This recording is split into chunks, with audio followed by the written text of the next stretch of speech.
ಪೌತಿ ಖಾತೆಗೆ ಸಂಬಂಧಿಸಿದಂತೆ ರೈತ ಅಣ್ಣಯ್ಯ ಎಂಬುವವರು ತಾಲ್ಲೂಕು ಕಚೇರಿಗೆ ಹೋಗಿದ್ದ ಸಂದರ್ಭದಲ್ಲಿ ತಹಶೀಲ್ದಾರ್ ಶ್ರೇಯಸ್ ಅವರು ಗದರಿಸಿ ಬೆದರಿಕೆಯನ್ನು ಹಾಕಿರುವ ವಿರುದ್ಧ ಕರ್ತೇನಹಳ್ಳಿ ಸುರೇಶ್ ತಹಶೀಲ್ದಾರ್ ವಿರುದ್ಧ ಕಿಡಿಕಾರಿದರು.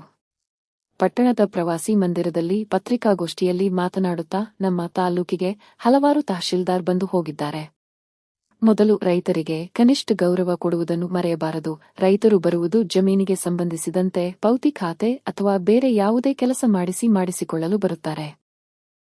ಅಧಿಕಾರಿಗಳು ತಮ್ಮ ಇಲಾಖೆಯ ನೌಕರರಿಗೆ ರೈತರನ್ನು ಅಲೆಯುವುದನ್ನು ತಪ್ಪಿಸಿ ರೈತರ ಕೆಲಸಗಳನ್ನು ಸಕಾಲಕ್ಕೆ ಮಾಡಿ ಕೊಡಿ ಎಂದು ಸಲಹೆ ಕೊಡಬೇಕು. ಅದನ್ನು ಬಿಟ್ಟು ಗೂಂಡಾಗಿರಿ ಮಾಡುವುದಕ್ಕೆ ನಿಮಗೆ ಯಾರು ಅಧಿಕಾರ ಕೊಟ್ಟಿದ್ದಾರೆ? ಇದು ಪುನರಾವರ್ತನೆ ಆಗಬಾರದು. ಇದು ಮುಂದುವರಿದರೆ ತಾಲ್ಲೂಕಿನ ವಿವಿಧ ಸಂಘಟನೆಗಳು ಸೇರಿ ವಿರುದ್ಧ ಪ್ರತಿಭಟನೆ ಮಾಡಬೇಕಾಗುತ್ತದೆ ಎಂದು ಎಚ್ಚರಿಕೆ ನೀಡಿದರು. ನಿಮಗೆ ಅಧಿಕಾರಿಯಾಗಿರೋದು ಜನಸೇವೆ ಮಾಡೋಕೆ ವಿನಃ ದಬ್ಬಾಳಿಕೆ ದೌರ್ಜನ್ಯ ಮಾಡಿ ಅಂತಲ್ಲ, ಇದನ್ನು ಅರ್ಥ ಮಾಡಿಕೊಳ್ಳಿ ಎಂದರು. ಕೂಡಲೇ ತಹಶೀಲ್ದಾರ್ ಶ್ರೇಯಸ್ ಅವರನ್ನು ವರ್ಗಾವಣೆ ಮಾಡಬೇಕು. ಇಂತಹವರಿಗೆ ನಮ್ಮ ತಾಲ್ಲೂಕಿನಲ್ಲಿ ಜಾಗವಿಲ್ಲ. ಮುಖ್ಯಮಂತ್ರಿ ಡಿಕೆ ಶಿವಕುಮಾರ್, ಉಪಮುಖ್ಯಮಂತ್ರಿ ಕಂದಾಯ ಸಚಿವರಾದ ಡಾ ಜಿ ಪರಮೇಶ್ವರ್ ತಹಸೀಲ್ದಾರ್ ಅವರನ್ನು ವರ್ಗಾವಣೆ ಮಾಡುವಂತೆ ಸರ್ಕಾರವನ್ನು ಒತ್ತಾಯಿಸಿದರು. ಇವತ್ತು ಇಲ್ಲಿ ಏನು ಸೇರಿದ್ವಿ, ಇಲ್ಲಿ ಕುಂತಿದ್ದೀವಿ ಅಂತಂದರೆ, ಇವತ್ತು ಈ ತಾಲೂಕಿನ ತಹಸೀಲ್ದಾರ್ ಶ್ರೇಯಸ್ ಏನಿದ್ದಾರೆ, ಇವರು ರೈತರು ಇವತ್ತು ಅವರ ಕಾರ್ಯಚಟುವಟಿಕೆಗಳು ಮತ್ತು ರೆವಿನ್ಯೂದೇನು ವಿಚಾರಗಳು ಬಂದಾಗ ತಾಲೂಕು ಆಫೀಸಿಗೆ ಈ ತಾಲೂಕಿನಿಂದ ನೂರಾರು ರೈತರು ದಿನವಿಡೀ ಬರ್ತಾರೆ. ಆದರೆ ಇವತ್ತು ನಾವು ತಿಳಿದಿರೋ ಹಾಗೆ ರೈತರದ್ದು ಒಂದು ಯಾವುದಾದ್ರೂ ಕೆಲಸ ಆಗಬೇಕು ಅಂತಂದರೆ ತಾಲೂಕು ಆಫೀಸಲ್ಲಿ ಕಮ್ಮಿ ಅಂದರೂ ಒಂದು ಸಣ್ಣ ಕೆಲಸ, ಒಂದು 48 ದಿನ 50 ದಿನದಲ್ಲಿ ಮುಗಿಯುವಂಥ ಕೆಲಸನ 1.5 ವರ್ಷ 2 ವರ್ಷ ತಗೊಂಡು ಹೋಗ್ತಾ ಇದ್ದಾರೆ. ಅದು ಒಂದು ಕಡೆ ಇರಲಿ. ಇವತ್ತೇನು ಹೊಸ ತಹಸೀಲ್ದಾರರು ಏನು ಇವತ್ತು ಶ್ರೇಯಸ್ ಅವರು ನಮ್ಮ ಕೇರ್ಪೇಟೆ ತಾಲೂಕಿಗೆ ಬಂದಿದ್ದಾರೆ, ಆ ತಹಸೀಲ್ದಾರಲ್ಲಿ ನಾನು ಕೇಳೋದಿಷ್ಟೇ, ಪೌತಿ ಖಾತೆಗೆ ಇವತ್ತು ಬಂದಂಥ ಒಬ್ಬ ರೈತನ್ನ ನೀವು ಹಿಡ್ಕೊಂಡು ಅವನ್ನ ಕೂಡಾಕಿ ಪೊಲೀಸ್ ಇಟ್ಕೊಡ್ತೀನಿ ಅನ್ನತಕ್ಕಂಥ ದೌರ್ಜನ್ಯದ ಮಾತುಗಳನ್ನ ಆಡೋಕ್ಕೆ ಬಂದಿದ್ದೀರಿ ಅಂದರೆ ನೀವು ಈ ತಾಲೂಕಿನ ರೈತರ ಸಮಸ್ಯೆಯನ್ನು ಬಗೆಹರಿಸಲಿಕ್ಕೆ ಬಂದಿದ್ದೀರೋ ಇಲ್ಲ ಇವತ್ತು ರೈತರ ಮೇಲೆ ಗುಂಡಾಗಿರಿ ಮಾಡಕ್ಕೆ ಬಂದಿದ್ದೀರೋ ನೀವು ಅಂತ ಇವತ್ತು ನಮ್ಗೆ ಅರ್ಥ ಆಗ್ತಾ ಇಲ್ಲ.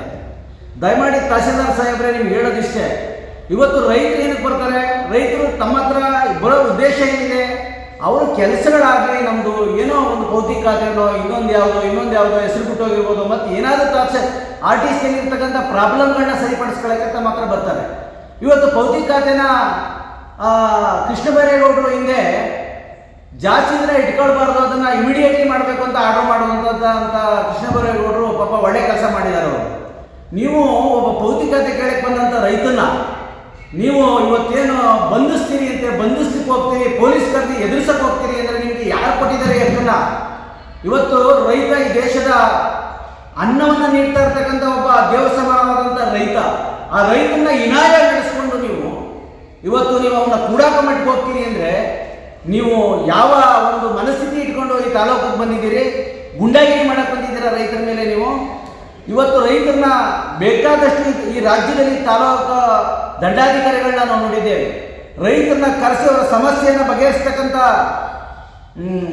ಬೇಕಾದಷ್ಟು ದಂಡಾಧಿಕಾರಿಗಳು ಇವತ್ತು ರೈತರಿಗೆ ಸಹಾಯ ಮಾಡಿರ್ತಕ್ಕಂಥ ನಿರ್ದೇಶನಗಳಿವೆ.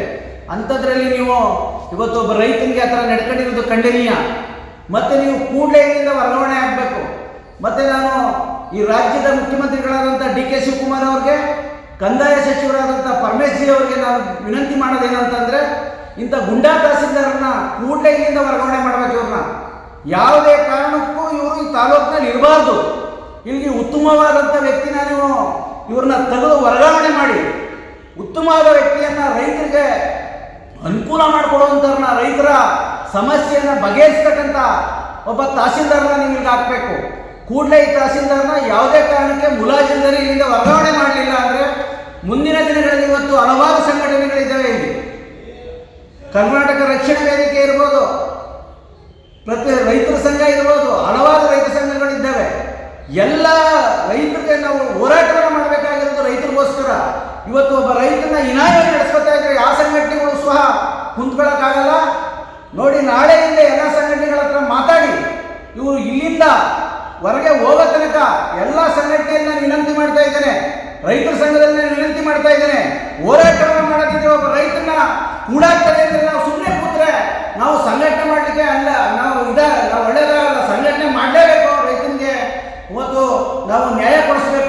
ಇವತ್ತು ಈ ರೈತರು ಮಾಡಿದ್ದಾರೆ, ನಾಳೆ ಇನ್ನೊಬ್ಬ ರೈತನು ಮಾಡ್ತಾರೆ, ಇನ್ನೊಬ್ಬ ರೈತನು ಮಾಡ್ತಾರೆ. ಇವತ್ತು ಲೂಟಿ ನಡೀತಕ್ಕಂಥ ಕೆಲಸ ತಾಲೂಕು ಆಫೀಸಲ್ಲಿ ನಡೀತಾ ಇದೆ. ಯಾರು ಕಣ್ಣು ಮುಚ್ಕೊಂಡು ಕುಂತಿಲ್ಲ. ಆದ್ರೆ ನೀವು ಒಬ್ಬ ರೈತನ ಈ ರೀತಿ ನಡೆಸ್ಕೊಂಡಿದ್ದೀರಿ ಅಂದ್ರೆ ಕೂಡಲೇ ಇವ್ರನ್ನ ವರ್ಗಾವಣೆ ಮಾಡಬೇಕು ಅಂತ ನಾನು ಸರ್ಕಾರದಲ್ಲಿ ನಾನು ಮನವಿ ಮಾಡ್ತಾ ಇದ್ದೇನೆ. ಮತ್ತೆ ಎಲ್ಲ ಸಂಘಟನೆಗಳು ಸೇರ್ಬೇಕಾಗ್ತದೆ.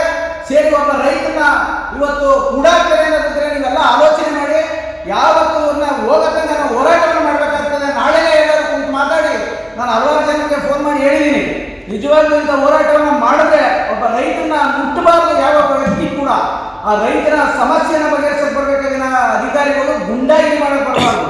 ದಯಮಾಡಿ ಕೂಡಲೇ ತಹಸೀಲ್ದಾರರು ಇಲ್ಲಿಂದ ವರ್ಗಾವಣೆ ಆಗ್ತಕ್ಕಂಥ ನಮ್ಮ ಹೋರಾಟವನ್ನು ನಡೆಸಬೇಕಂತ ಈ ಮುಖಾಂತರ ನಾನು ತಿಳಿಸ್ತಾ ಇದ್ದೇನೆ, ಮನವಿ ಮಾಡ್ತಾ ಇದ್ದೇನೆ.